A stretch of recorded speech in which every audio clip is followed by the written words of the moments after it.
Shalom. We're going to be reading from the Wisdom of Sirach. This is an apocrypha book. It's called Ecclesiasticus. Yes, that's right. Excuse the background noise as well. The chairs, some of the chairs are very squeaky, so we're trying to keep the children quiet as best as we can. Yes. And we're going to start from reading chapter 1 of the Wisdom of Sirach. Okay. I guess I'll pass this around and we'll just read a little at a time. But anyway, I'll read the first part. All wisdom comes from Yahuwah and is with him forever. The sand of the sea, the drops of rain, the days of eternity, who can count them? The height of heaven, the breadth of the earth, the abyss, and wisdom, who can search them out? Wisdom was created before all things, and prudent understanding from eternity. The root of wisdom, to whom has it been revealed? Her clever devices, who knows them? There is one who is wise, greatly to be feared, sitting upon his throne. Yahuwah himself created wisdom. He saw her and appointed her. He poured her out upon all his works. She dwells with all flesh according to his gift, and he supplieth her to those who love him. The fear of Yahuwah is glory and exaltation and gladness and a crown of rejoicing. The fear of Yahuwah delights in the heart, and gives gladness and joy and long life. Okay, Sophia, I'm going to have you read 11 through 20. For your information too, family, we've already gone over a lot of this text, but we wanted to record it and share with you all, those who may not be familiar with these books, the importance of Ecclesiasticus or the Sefer of Sirach. There's some very good family information inside of these books. It will help to shape and form our thoughts the way they should be formed and shaped as it relates to the content of this book, which I believe the King James Version didn't cover some of the juiciness of this particular book. This is going to be very important for your family, so I would encourage all of you to read Ecclesiasticus or the Sefer or the Book of Sirach with your family. Absolutely.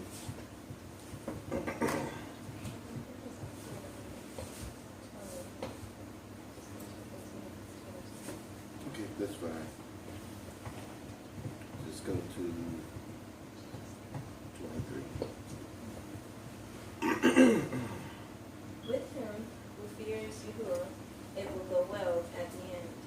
On the day of his death, he will be blessed. To fear Yahuwah is the beginning of wisdom. She is created with the faithful in the womb. She made among men an eternal foundation, and among their descendants she will be trusted. To fear Yahuwah is wisdom's full measure. She satisfies men with her fruits. She fills their whole house with desirable goods, and their storehouses with her produce. The fear of Yahuwah is the crown of wisdom, making her peace and perfect health to flourish. He saw her and appointed her. He rained down knowledge and discerning comprehension, and he exalted the glory of those who held her fast. To fear Yahuwah is the root of wisdom, and her branches are long life. Unrighteous anger cannot be justified, for a man's anger tips the scale to his ruin. A patient man will endure until the right moment, and then joy will burst forth from him. Okay. I find it amazing that Sophia read it. Her name actually means wisdom. Mm-hmm. And it's now you remember, you see how the Apocrypha really lines up well with the other books. of the scriptures. Yes. Because it says, cause wisdom thy sister and understanding thy kinswoman. And it spoke of, keep you from the strange they woman. keep you from the strange woman. That's right. And it also says, speak of wisdom crying out to the simple ones. You know, that's the 6th and 7th chapter of Proverbs. So it's kind of accurate. You sit here and you read, you say, man, it does speak of wisdom here like it's a woman also. Now think about this. He said he poured out wisdom on all his creation. Why did he have to do that? You know, because you just can't say, I'm going to make a cup. If you're human, you have to design that cup. And you have to have wisdom in order to design it right so it withstand whatever reason that you created it for. For instance, what if you needed a cup that's going to hold hot water, extremely boiling water? Well, you got to make sure that it's the right material that's going to make it work. Because if you use certain plastics, will emit some type of chemical that could be harmful to you, right? And if it ain't something that can withstand the heat, then what's going to happen? It's going to melt. That's right. Now, what if you put it in a metal cup? You can put hot things in a metal cup, but that cup don't get extremely hot, right? Yes. The best thing for a hot tea is actually a ceramic cup. Yes. That's why you've been using those for years for that. Because it makes it so you can hold the handle and the handle won't be hot, but the mug itself is hot and it holds the temperature also. So that's wisdom. It took wisdom to do that, right? Well, Yah said he poured out his wisdom. He poured out his wisdom on all his creation. So when he said, let there be light, and there was light, or when he created man, he didn't have to sit back and think, okay, I need man to be this way and that way. He actually spoke it, and wisdom went forth as he spoke, and it was poured out on the things that he created and knew what to make. It knew that man needed a heart to pump blood and all of those things.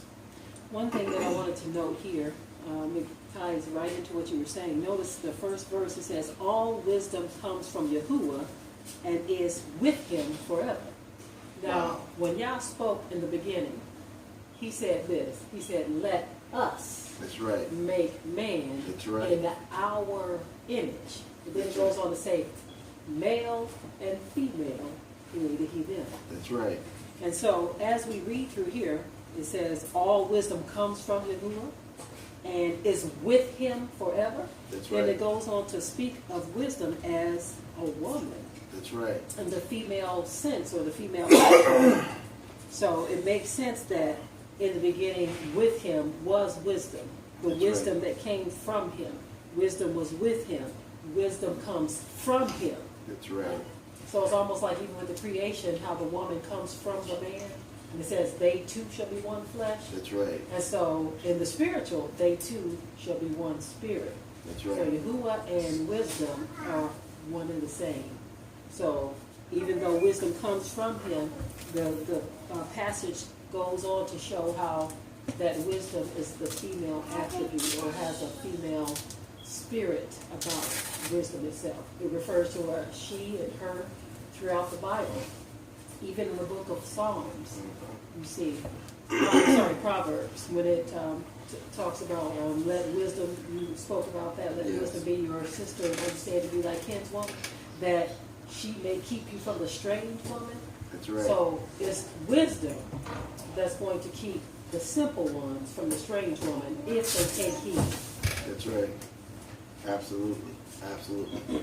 So it's important that we, if you get a good understanding of what's being taught, what's being said here in the scriptures, it's awesome because it all makes sense. It all lines up.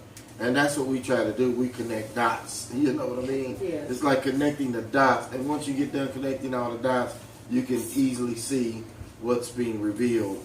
You see in the photo. You see in the image. Okay, Elia, I'm going to have you read. Where did you stop at, Sophia? 23? Yes. Okay, Elia, you can Hers read must be 24. different than mine, because according to mine, she stopped at 20. Oh, okay. That book is, It doesn't have 20 those two okay. verses in here. Well, it does, but they're not. it's skipped and not numbered like that. Oh, okay, so. So like you can read from 22 of this book all the way to the end of the chapter. Does it start off the fear of Yahuwah? I don't know. You said 22, right? Yeah, 23 or 24. Which one starts up the fear of Yahuwah?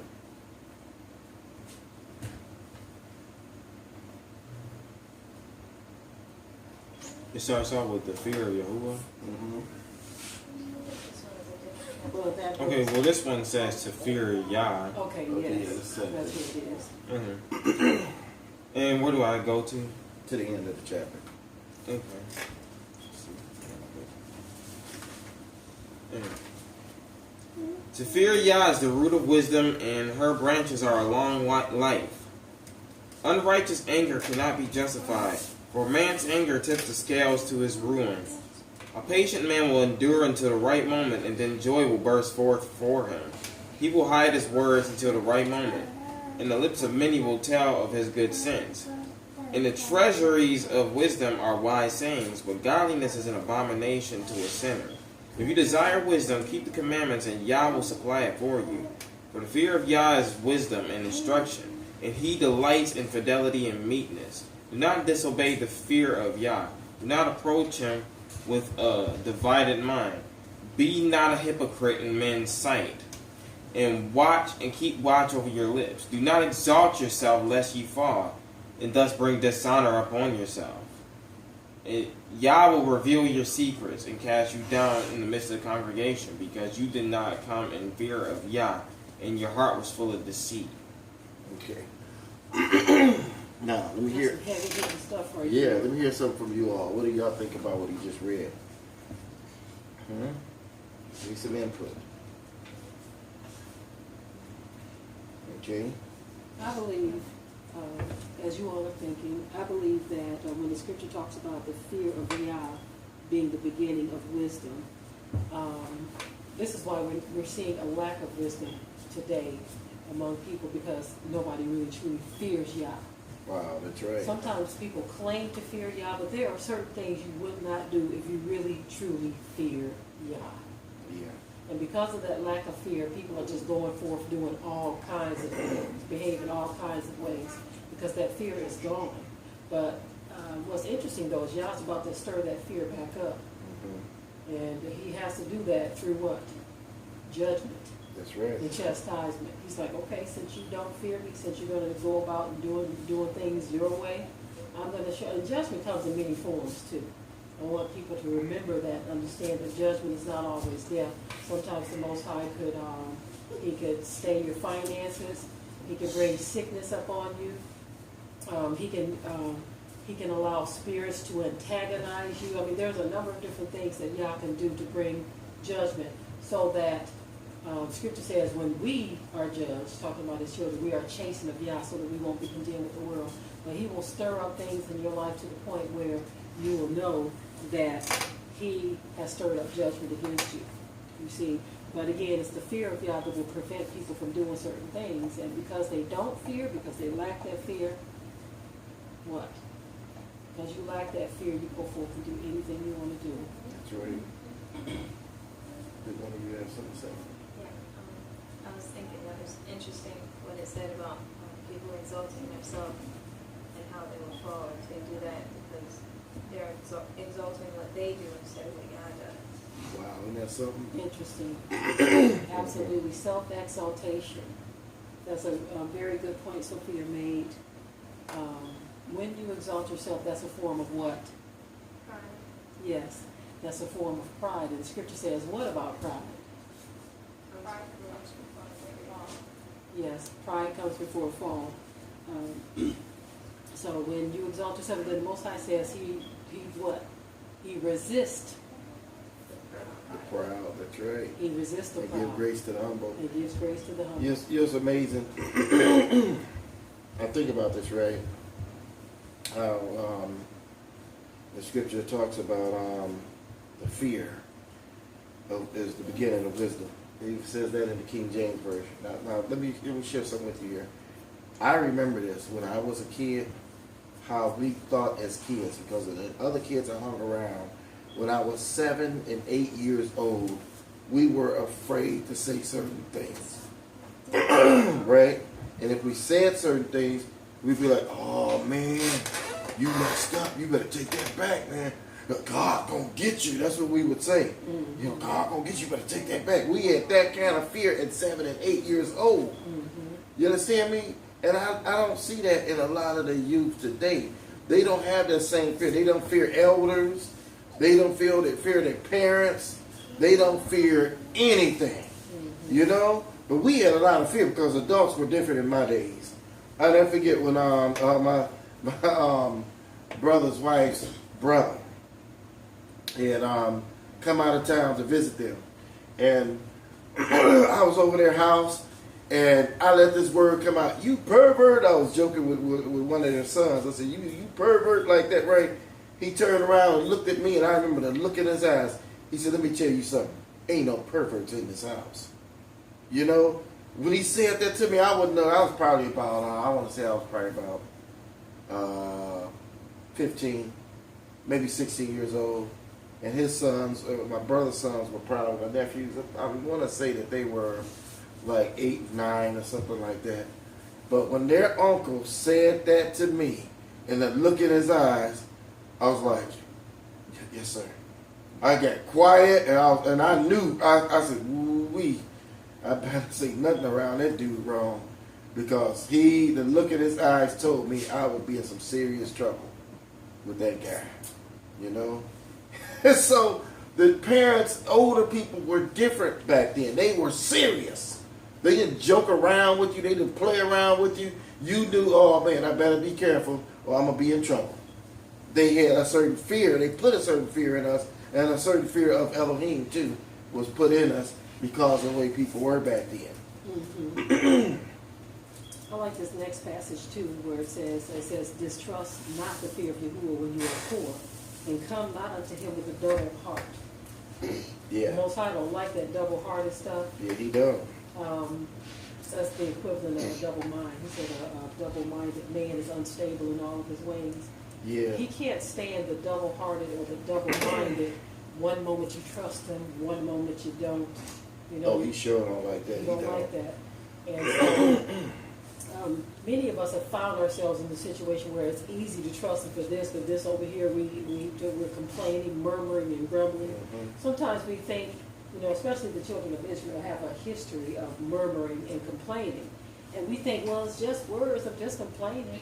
You know, well, that's one of those things Yah can't stand. It's better to shut up and say nothing at all than it is to have a double heart or a double mind and not trust Yah. Because he feels like I have proven myself to you all time and time again. So don't come at me with this distrust. That's what it says. "Distrust not the fear of Yahuwah when you are poor, and come not unto him with a double heart." That's right. It's amazing. Look at this verse here, verse 29. It says, 29 in mine. It says, be not a hypocrite in men's sight, and keep watch over your lips." What did I tell you? Be not a hypocrite and keep watch over your lips. Because it's important that you watch what you say. You see? Because you could be uttering something with your mouth, and that thing might not be true in your life. So you got to be careful. Your lips and your mouth, all that stuff got to line up. You understand? They got to line up. So, so this is why we got to speak very positive and be careful. Be slow to speak. Be slow to speak. And I admit, I know that there are times that come on you every now and then that's going to make you a little, you're going to feel a trial. And people going to do some things that's going to make certain words come out your mouth. But you got to watch those things. You know, you just got to watch it. It was just like I had said earlier about someone left a comment, and I thought that was a very interesting comment. The person said that they went to the barbershop or to the salon or somewhere, and they had a few customers ahead of them or some sort, and they said, "Man, basically looking at this, I'm not gonna get out of here. I'm not gonna get back home at 3:30." You know, and so they were feeling a little, you know, like, man.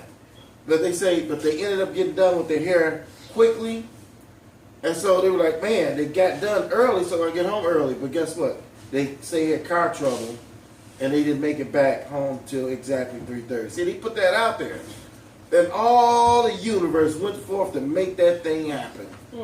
Can you imagine? I'm telling you, if you could actually see in the spirit realm, I'm willing to bet you that there was an angel or a demon or something that started fooling with his car, doing little things, so that he wouldn't make it back till 3:30. So that the words that he spoke would manifest to show him something. That's right. And so this is why, I don't know if it was a he or she, but it was a life lesson for them. That's right. You know, for them to share it in the comment section, it was a life lesson for them that their words brought forth a manifestation of what they spoke. That's right. You see, and so imagine, like you talked about the one prophet whose words never fell to the Samuel. ground. That's right. And so imagine if we had words that never fell to the ground. How many of us would even still be on this planet based on words that we've said? Do you know how many times that's why I gotta really watch things that I say sometimes, you know, because if something, let's say that something gets really bad on your nerves, and you let the word come out, man, this is making me sick. Mm-hmm. I'm getting sick and tired of that. Mm-hmm. See, when you say things like that, those words, woo-wee, Yeah, but dangerous. imagine sick and tired. Yeah. Now there's a time when you can be sick and you just feel sick, but you can still move about. Yeah. But to be sick and tired, that is a miserable feeling. Yeah, but see, these are words that we've heard over the years. We heard it through television. We heard it through our neighborhood, through our friends, and people always are saying these things. Mm-hmm. You know, that person make me sick. They're always saying it, and guess what? Something could be working in the person. So that's why you got to be careful of the things you say, because man, this things are like, your mouth is like a hand. Yes. You know, go reach out and grab those things. You know. Yeah, be very careful. That's why I say this. Sirach is a very deep book for families. I mean, as we go further into the chapters, it's actually going to get into how parents are to deal with children, how children are to deal with parents, and so on and so on and so on, and how we are to entreat wisdom. I mean, so many different nuggets of information and knowledge for us to grow by is within this book. Exactly. We're going to go ahead on to chapter 2, and I'm going to let Hannah, you're going to read verse 1 through 7. Actually read, let's see how many more readers we got here. 1, 2, read 1 through 6. Before she continues on, I wanted to elaborate on 30 before we go on to part 2, because I think this is very important that people get what verse 30 says. In reading it again, it says, "Exalt not yourself lest you fall, and bring dishonor upon your soul, and so Elohim discover your secrets, and cast you down in the midst of the assembly. Because you came not in truth to the fear of Yahuwah, but in your heart was full of deceit." I think it's very important that we get that particular passage as well, because what you see a lot of today is a lot of people going forth in their own power, and they're under their own authority. They're not being sent of Yah to do the things that they're doing. They're elevating themselves, or should I say exalting yourself. When you exalt yourself, the Most High will do what? He will abase you, meaning he will bring you low to the ground. A lot of times people, regardless of whether it's ministry or even in the secular world, whether people are celebrities or they find themselves in high positions in the world, I want to share this one good example of what I'm talking about here. When you exalt yourself, the Most High will bring you down. It says, "Bring dishonor upon your soul." And I think of Juanita Bynum, how she started off as a powerhouse. Yeah. Among the Christian assembly. She started off as a powerhouse, and she sounded like she was, trying to speak and preach the truth. Yeah. And then after she got married, something happened. I remember one particular episode we saw of their marriage program that they had, her and her husband, where she was saying things that I didn't think it was appropriate to say in front of an assembly. And I remember one time she was strutting up the aisle and she was taunting these other women who had questions about marriage, and she was saying that your husband's sick of you. See, my husband, he ain't sick of me, and stuff like that. You know, she Yeah. was talking like that. She's like, your husband can't stand you. He don't want to be around you. She's saying stuff She like was just that. saying things I remember that, yeah. very prideful and very arrogantly, and she was strutting up and down the aisle. Talking about this is my model walk or something like Right. that. Yeah. And so she was doing all that stuff, and she was kind of, seemed like she was trying to embarrass or humiliate other women, because at the time, her marriage was what she thought in a strong position. Yes. But the Most High gave her a very public bring down where her and her husband got into a physical altercation. And he put his hands on her. And Even kicked her, knocked her down, and even yes. kicked her.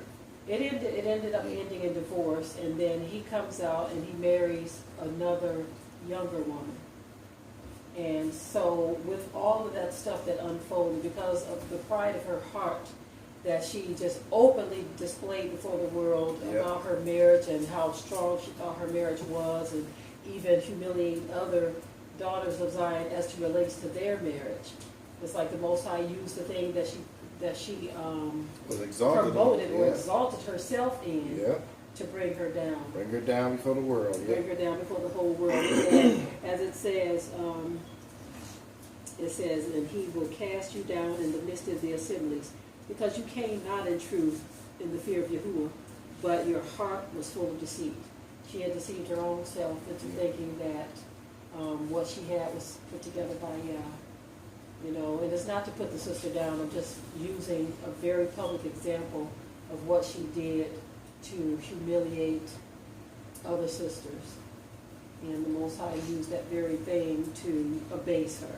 Yeah. Absolutely. So there's plenty more examples too. You know, that was the one that came to mind of how she was very haughty in her spirit, and so the Most High used that. He used that thing, and he really brought her to a low place. So all of us, from the least to the greatest, the youngest to the oldest, for you young people, don't ever allow yourself to get in a position where you are exalting yourself in anything. Or you thinking of yourself like you better than somebody, or you gotta watch it. You gotta watch how you talk. You can actually hear it in a person's talk. If you listen carefully to a person and you hear them get to talking and ranting or whatever, you can actually hear them being exalted. Mm-hmm. You can hear it. So that's why you gotta stay humble. You gotta stay humble. You gotta listen to how you talk and how you sound. Mm-hmm. You know what I mean? You don't want to be exalted, because Yah will definitely humble you. You know, Yeah, you don't want him people to who have to have do that. talents. Yeah. You know, thank Yah for your talent. You can sing, thank Yah for it. You can play Yes. instruments, thank Yah for it. If you can paint, color, whatever it is Whatever you you can can do. do, thank Yah for Yeah, the gift thank and the Yah talent for it, that yeah. He has bestowed upon That's you. right. And never exalt yourself in those things that you're able to do. That's right. That's right. Now here you go, Hannah. She's going to read chapter 2, verse 1 through 6. And Rebecca, I'm going to have you read a little bit after that. Mm-hmm. My son, if you come forward to serve Yah, prepare yourself for temptation. Set your heart right and be steadfast, and do not be hasty in time of calamity. Hold fast to him and do not depart, that you may be honored at the end of your life. Accept whatever is brought upon you, and in changes that humble you, be patient. For gold is tested in the fire, and acceptable men in the furnace of humiliation. Trust in him, and he will help you. Make your way straight, and hope in him. Very interesting. Very interesting. Anybody got anything they want to say about what she just read?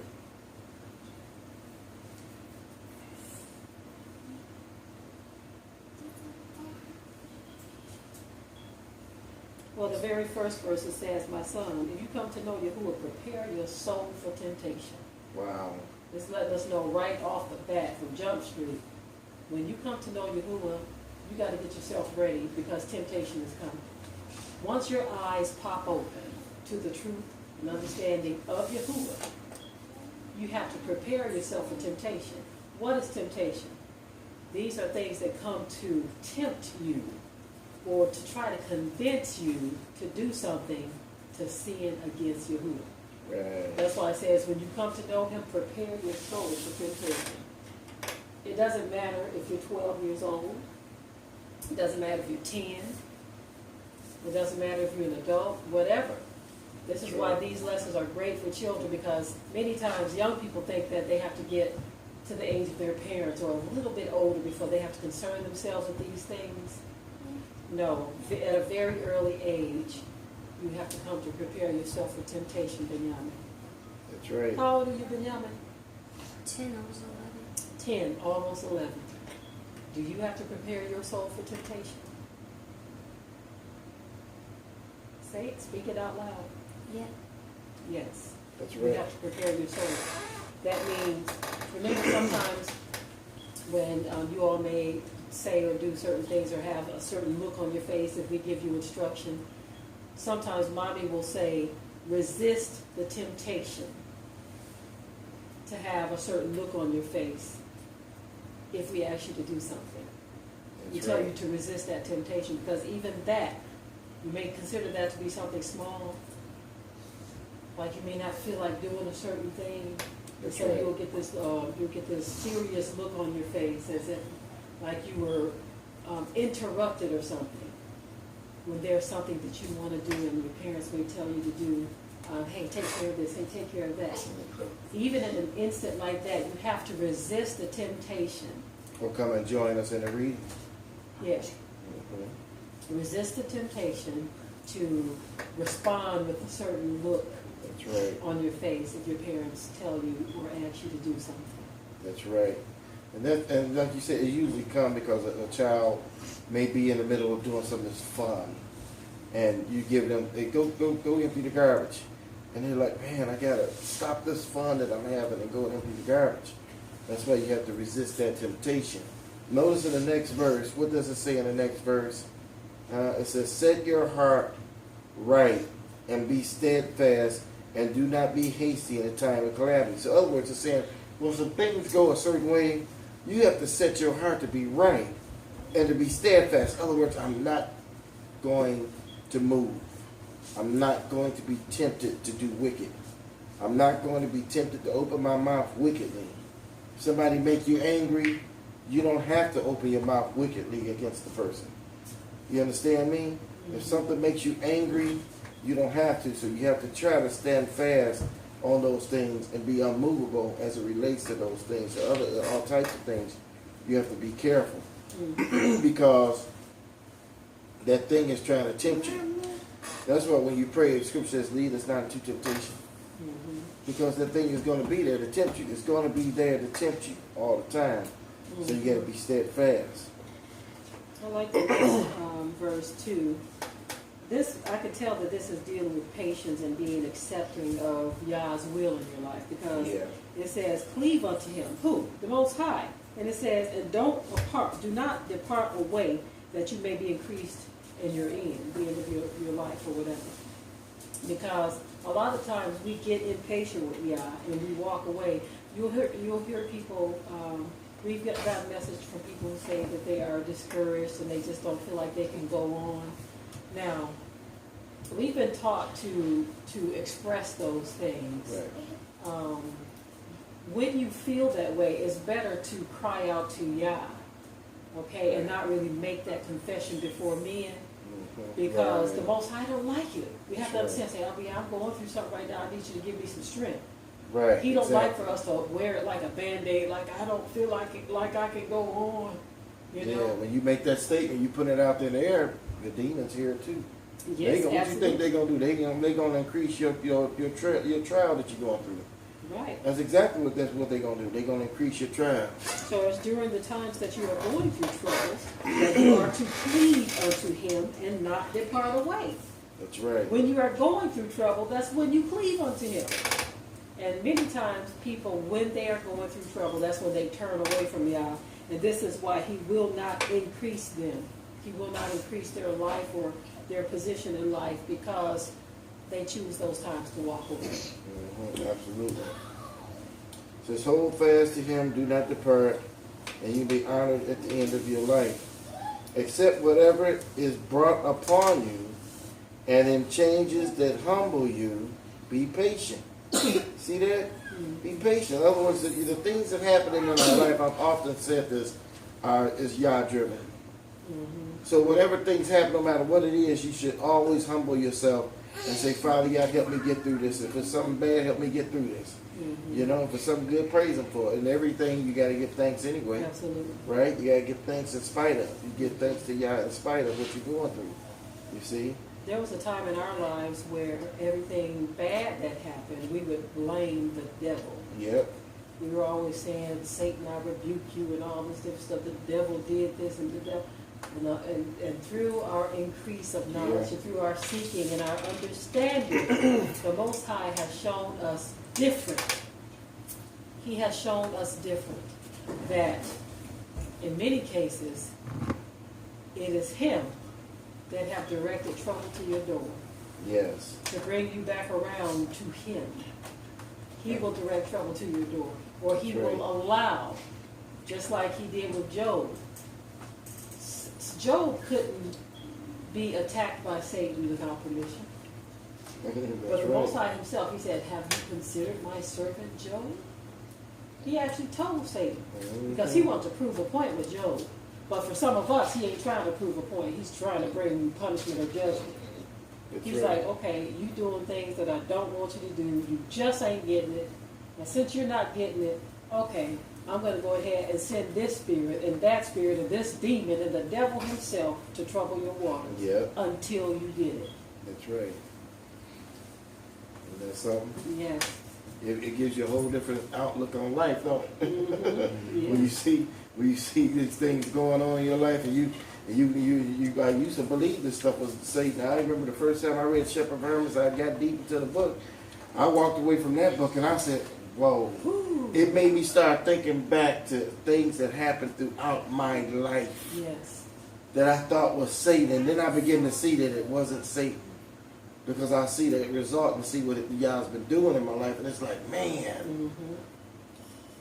I even to this day, I sit back and I said, man, we people just have no idea. They have no idea what can be going on in their life that is actually, that seems extremely wicked and even bad, that Yah can be behind that thing. Wow. I want to ask your children, is there anything that has ever happened in your life, and I know y'all are young, so y'all don't have as many experiences as we have. Right. Anything ever happened in your life that you thought was the devil would have turned out to be Yah?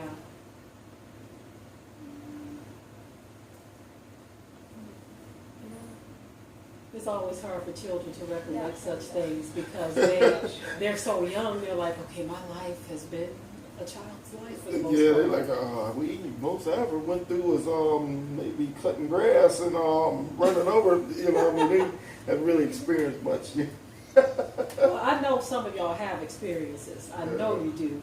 And y'all think of one that anything? I'm going to point out, just to get the ball rolling so you all can understand, with Shem. Okay? We always told Shem, don't run on wet grass. And you're supposed to heed the instruction of your parents. Do not run on wet grass, especially with sandals on. And so, one day, Shem fell and hurt himself because he was doing what he was told not to do. And so, you would think that the devil tripped me, huh? No. The Most High allowed that to happen to show you, to get you to understand that the voice of your parents should be heeded to. When they say don't run on wet grass, especially with sandals, that is something you're supposed to take heed to because wisdom is speaking from your parents. Or even your siblings, even your older siblings can say the same thing to you. They're not saying it to you because they are trying out to get you or they're trying to make you mad or anything like that. They are trying to prevent the fall. Yeah. And so in an instant like that, Yah could have stopped the fall. He could have stopped it. But no, he said, I'm going to let this follow through. And this young man is going to hurt himself. so that he can understand that you have got to listen to the voice of wisdom. Yeah. It kind of reminds me when I was young. My mother used to have all these sayings. She's an older, wise woman. She always had these little sayings that she would make. She read the Psalms all the time, and she would make these sayings. And sometimes she would have instructions and say, "Stop running through the house. No running through the house. Stop running through the house. No running through the house." One time the phone was ringing. I was waiting on this call, and I went flying through the house to get that phone, and my toe caught the side of the couch, and I broke my toe. You talking about pain? I couldn't put on shoes for a month. Couldn't put a shoe on for at least a month. And so I think about those things all the time, things that my mother used to tell me, don't do. Be careful. Don't deal with this. Quit hanging out with this dude over here. I mean, she would have statements. She'd see something in one of my friends, like, you need to keep away from him. He got some problems. You need to keep away from him. So, oh, he okay, he all right. She'd be right every single time. Every single time. Yeah. Any more examples, kiddies? Now, of course, there are other examples. The little children, we're always telling them, don't run in the house. Yeah. But I've even seen them run through the house, and then next thing you know, you hear, boom, ah!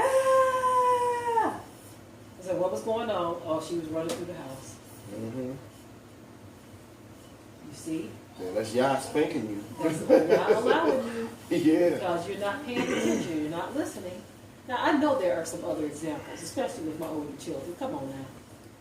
The most recent one I could think of was I was about to start running in the garden next to those branch bins, and I stopped myself, and as soon as I did, I noticed a big old spider web I was about to crash into. Oh, okay. Can you say that a little louder? Say it a little louder. I said the most recent one I could think of was when I was about to run in the garden near the brick area where you told us not to run. And as soon as I stopped myself, I noticed a big spider web I could have crashed into. So you see, Sophia, she let the voice of wisdom stop her. She said, I'm not supposed to run in the garden, but I was about to, but I stopped myself. Yes. The voice of wisdom from Sophia Sinesis, which means wisdom and understanding, snapped in her mind, and she said, you know what? Mommy said don't run in the garden. It's funny that she mentioned the garden because I do have a garden example with several of the children.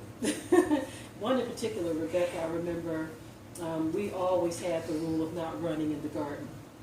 And I remember one time she hit her shin on one of the raised beds or something. This is before we did the cement out there. This was years ago. You hit your shin on it because we also have the rule of not walking around the edges of the raised beds and things of that nature. So whenever children do things that parents tell them not to do, sometimes the Most High will teach you a life lesson. Yeah. He'll let you stub that toe like Papa did. He actually broke his toe.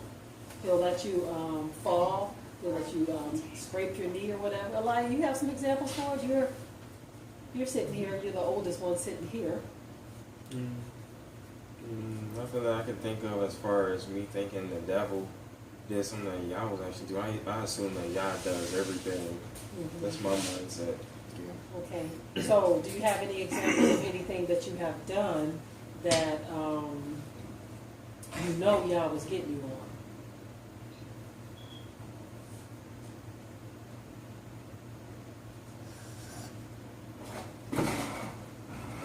Can't think of anything right now. You can't think of anything? Yashiva, no with the chair, sweetheart. I can. Come on now. You have an example, man. You have one.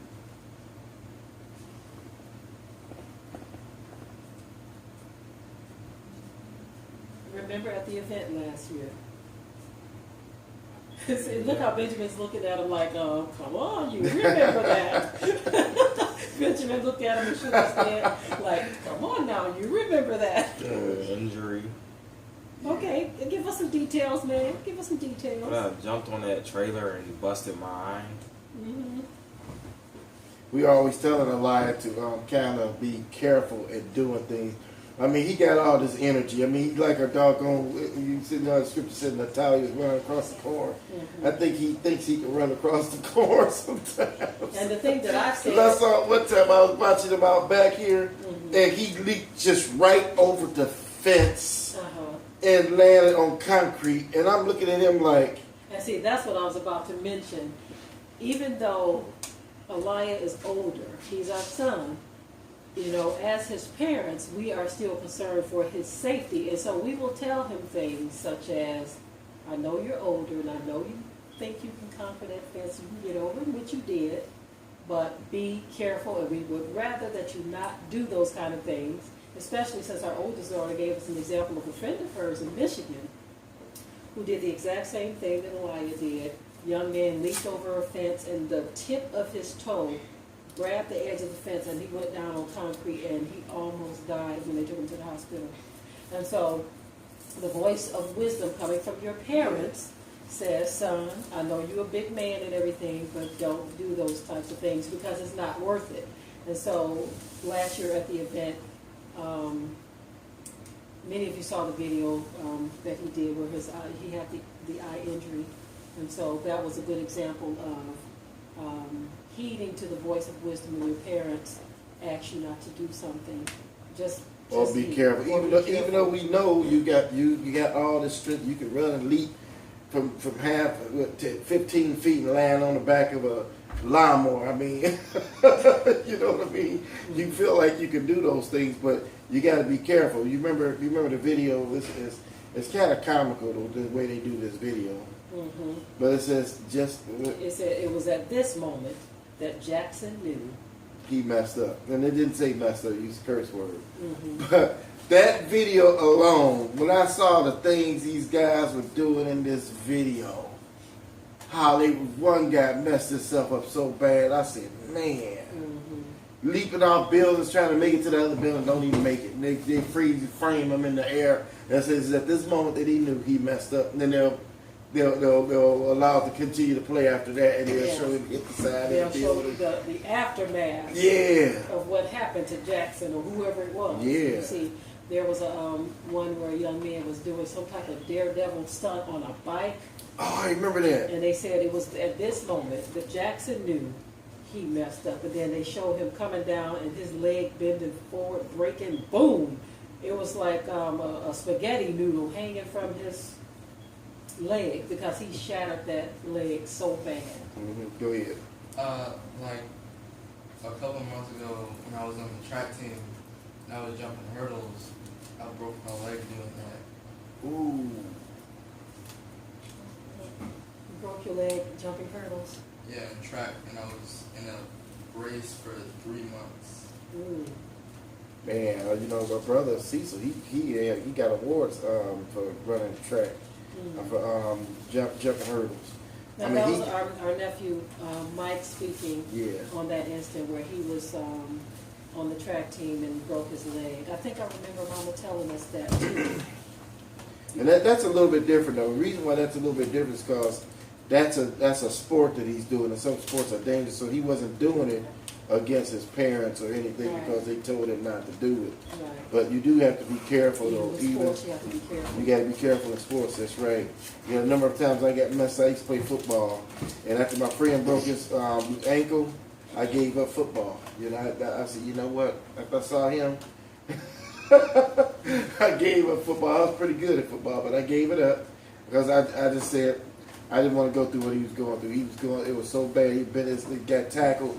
A bunch of guys tackled him at one time, and his foot bent all the way back or something, and he popped, and it was horrible. And after that, I said, you know what? Forget it. It's fun playing football, but I can't do this no more. You know. I want to give two examples too of parental judgment. Yeah. Okay. The first example is my example when I was a kid coming up, and then I'm going to share the example of the young woman who her mother spoke what was going to become of her. Yeah. But in this case, with my example, my mother was the judgment. I like to share this with the children because I want them to understand that Grandma, Nana, she didn't play. My mother did not play when we were coming up, Nana she meant business, and we didn't mess around with her, okay? One time she had said something to me, and out of my frustration, I allowed myself to do just a little bitty sigh. I said, that's all I did, y'all. I didn't say nothing. I didn't do nothing. All I did that's all I did. And my mom came charging out of that room like a locomotive. And all I remember is a fist across my back, like boom, boom, boom, 3 hits. Woo! That was enough for me. 3 hits, like pow, pow, pow. Mm-hmm. And it was at that moment that I knew I messed up. Mm-hmm. She never got another from me. But kids today, they go way beyond the sigh. They go way beyond that. They run in their mouth. They're saying all kinds of things. And they don't understand. Y'all can't stand that stuff. I learned an early lesson. I mean, I already knew that Mama didn't play that thing, but I felt like that wasn't that bad, that she wasn't going to do that. She probably wasn't going to even hear me. It was almost like she was listening at the door. Because she was in her room, and I was in the hallway. So it's like, well, she listening at the door, and she heard that little... But she came out of that room so fast on me. That was a right now immediate judgment from a mother. Okay. Yeah. Now, the other example was a mother who would constantly tell her daughter, if you rip and run the streets, if you do all of this kind of stuff, that you're going to end up getting killed out there in these streets. This was on the news some years ago. If you keep on doing this, you keep on doing that, you're going to get killed out in the streets. And so when this mother got a call from authorities that her daughter was found dead in the streets, when she wasn't crying on the news, y'all. I'm not saying that she wasn't sad. What she said was, I told my daughter time and time again that you cannot live like this, you cannot be disrespectful and disobedient and be ripping and running these streets and don't expect judgment to come on you. This mother had previously told the daughter that if she does these things, that this is what's going to happen to her. And the Most High Yah honored what that mother said. And that judgment and death came on that child. She was a teenager, of course. But we have to understand just how serious all of these instructions of Yah are. Yeah. He's not playing with us. His word has gone forth out of his mouth, and it shall not return void. So we have to take these words very seriously. You know, I'll tell you what my wife was saying was so important. I remember a young kid, y'all, when I was growing up, this young kid, he was short, that was his nickname too. And he was always getting into fights, always getting into stuff. And I knew it. I knew it as young. I said, man, something gonna happen to him. I just knew it. Because he was all in the stuff he was getting into. We ain't talking about no little minor fist fights. They were getting into some serious stuff with people that will kill you type stuff. And it happened. Surely it happened. One day he got into some stuff and something happened and he ended up getting killed as a result of it. He wasn't no more than about, I think he was 14, 15 years old, something like that when he got killed. They shot him dead. Now those are the sad stories that we hate to hear. Yep. But these are the things that the Most High is allowing to happen to our people. Okay, we're going to go ahead and finish off the reading here. Let's let Rebecca, you're going to read verse 7 through 14, and Deborah, I'll let you finish it up. Okay. 7 through 14.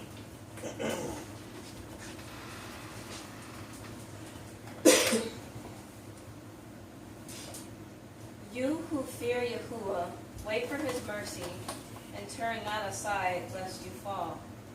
You who fear Yahuwah, trust in him, and your reward will not fail. You who fear Yahuwah, hope for good things, for everlasting joy and mercy. Consider the ancient generations and see. Whoever trusted in Yahuwah and was put to shame, or whoever persevered in the fear of Yahuwah and was forsaken, or who ever called upon him and was overlooked. For Yahuwah is compassionate and merciful. He forgives sins and saves in time of affliction. Woe to timid hearts and to slack hands, and to the sinner who walks along 2 ways. Woe to the faint heart, for it has no trust. Therefore it will not be sheltered. Woe to you who have lost your endurance. What will you do when Yahuwah punishes you? One thing I want to make clear, because my book reads different. Okay. If you didn't quite understand, it was saying that, of course, the whole idea was to fear Yahuwah and the good things that would come upon you as a result of fearing and respecting Yah, giving reverence to Him. But what it was saying, it was asking a question of those in the ancients. It says, look at the generations of old and see, did any ever trust in Yahuwah and get confounded? Or did any abide in His fear and get forsaken? Of whom did He ever despise that called upon Him? It was asking it in the form of a question. Yes. It was letting you know that no one who has ever trusted Yahuwah was forsaken. That's right. No one who has ever feared Yahuwah was confounded. It didn't happen. This is why the scripture says the fear of Yah is the beginning of all wisdom. So it tells us to abide in it. Abide in what? Abide in that fear. When you depart from that fear of Yahuwah, what happens to you, Rebecca, when you depart from that fear? You sin, and you get punished for your sins. You know, it's amazing. You'll sin and you'll get punished for it. Now watch this. Watch what I say to you here, right? Now, we know what the scripture says in prophecy about the things that's coming to pass, right? Mm-hmm. But when you look out here at the world, is anybody taking that stuff serious? No, not too many. Not too many people taking it serious at all. They get up every morning, the beautiful sun comes up every morning. There's no distress or perplexity or anything that's coming at them as any of us. And so we look on the news, of course, you see when some officer shoots some man that got a screwdriver, and you see things like that, you say, oh man. But you never think that this destruction will ever come your way or anything bad will ever come your way. We get up and we look in the scriptures, and the scriptures tell you the wicked things that's going to come to pass in these last days, these horrible things. Even some of these things are judgment. Yah's judgment is going to be poured out on earth, right? And there's going to be earthquakes and distress of nations and wars and rumors of wars. All this stuff's going to happen, right? But who do you see out here with fear? Everybody's still walking around like it's just a beautiful world and like nothing is going to ever happen. Things continued as it did 10 years ago.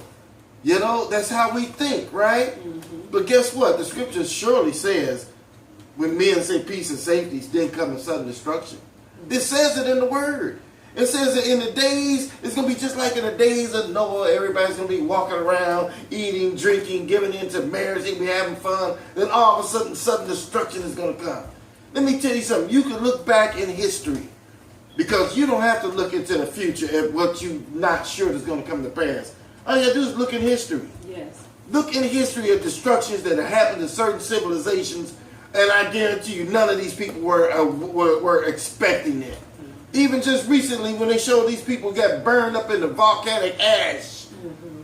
Show their bodies all messed up in this ash. Mm-hmm. Never saw it coming.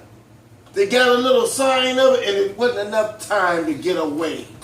A week before that, none of them in their minds thought that they would burn up in ash. Now, I got one recently. Look at this here. Remember the tsunami? Do you know 300,000+ people died in that tsunami? Mm-hmm. Would it happen? 300,000? Mm-hmm. Do you hear what I'm saying? That's 1/3 of 1,000,000 people died in the tsunami. Mm-hmm. So what am I saying here? Think about this. Those people, they showed some people were on the beach. I remember this one person on the beach, and this person saw this thing coming. They was just laying there looking. And then they got up, stood up, and they didn't even, before they even realized it, it swept them away. But the animals were getting the heck out of Dodge. Yeah, dogs and elephants and everything was running like crazy, getting out of Dodge. That's because those animals feared. Yeah, they said, oh, he about to tear some stuff up, so we're out of here. But people was just all out, walking around, they saw it and said, ooh, wow, look at that. Look at that, looking at destruction, thinking it's beautiful. And it's Ain't headed their way. ain't nothing beautiful about destruction coming. Wow, look at that. Wow. Oh, what's happening out there? Wow. Oh my goodness. Yeah, and it came and wiped out so many people. It was crazy. I remember one footage showed this guy driving down the street in a van, trying to get out of there. That water swept that van up. He was in that van trying to, and you know he probably didn't make it. Many of you may not remember when that happened. You were very young. Do you remember the tsunami, Elijah? Okay, you, Sophia. Do you remember, Rebecca? You remember the story of it, but you were, I think, 3 years old when it happened. So it was a very devastating thing to watch. Anyway, we're going to go ahead and continue to Yes, let's do it. finish the rest of this, so we go ahead and close out. They that fear Yahuwah will not disobey his word, and they that love him will guard his ways. They that fear Yahuwah will seek that which is well pleasing unto him, and they that love him shall be filled with his Torah. They that fear Yahuwah will prepare their hearts and humble their souls in his sight, saying, we will fall into the hands of Yahuwah and not into the hands of men. For as his majesty is, so is his mercy. Hallelujah. Wow, hallelujah. So the whole idea is to fear Yahuwah. To fear you. That whole chapter was about fear. Even chapter 1 said a little bit about it. Yes. But that whole chapter was basically about fearing Yahuwah. See, if you fear Yahuwah, when you see things in the scriptures like Revelations and the things that tell you about what's coming to pass, you won't walk away and be like, that ain't for now. I can keep on doing whatever I want. You better take heed. You better take heed.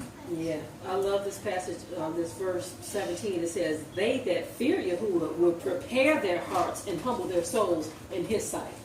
So humility is the key. And you're going to prepare your heart. Yeah. You see, many times things enter into people's heart. They don't realize that that stuff that enters into your heart or your mind is an enemy trying to cut you off from Yahuwah. Yeah. Trying to keep you from fearing Yahuwah. It's very important that we fear him and take him at his word. If he says, look, this is going to happen if you do this, that, and the other, take him at his word. That's right. Prepare your heart to receive that. And trust that he's going to do what he said. You see? I'm going to tell you, as a kid growing up, y'all, one of the most terrifying scriptures I ever read. You know what it was? Obey your parents, that your days may be long. I used to see that scripture, and that scripture had me afraid. I said, oh man, I better honor my mom and father. For me, it was my mother, because my father died when I was only 7. Okay, so it was my mother. Man, I better honor my mother. I better be good to her. I better be this. I better be that. I just kept that thing in my head because I knew that if I dishonored my mother, I knew that judgment was going to come on me. I knew it. That's why my mother didn't get no trouble out of me. Yeah. You know, at one time, even sighing, that was too much right there. Yeah. You know, I took that thing very close and serious at heart as well, with both my mother and my father. Even though my father wasn't really active in my life, I said I have no disrespect for this man because I fear Yahuwah. And I know what the word said, you see. And so I had no disrespect for him, and I had no disrespect for my mother because I fear Yahuwah. You know something, I remember, I'm going to say this here and then we're going to be done. I want you to hear this. I remember when my mother used to tell me, because it was one family, my mama would let me go and spend time with in the summer, during the summer. And I like to go over there because these people would allow me literally to do just about anything. Okay. So as a kid, that was fun. We'd go to bed at 4, 5 in the morning. I mean, it was just like that. I used to like that, you know. But then, as I got older and I started seeing some of the things that were going on there, I realized, I said, man, I need to be in a better environment because it's things happening to people, you know, that makes you sit there and say, man, I don't want to be involved in this, you know. So one time I remember somebody got hurt and they came right over to that particular house, you know what I mean? I remember one time I was looking out the door, I saw these guys get beat down real bad. You know, this guy get beat down by a gang of guys, and I saw all that stuff, and I began to get afraid about being over in that area.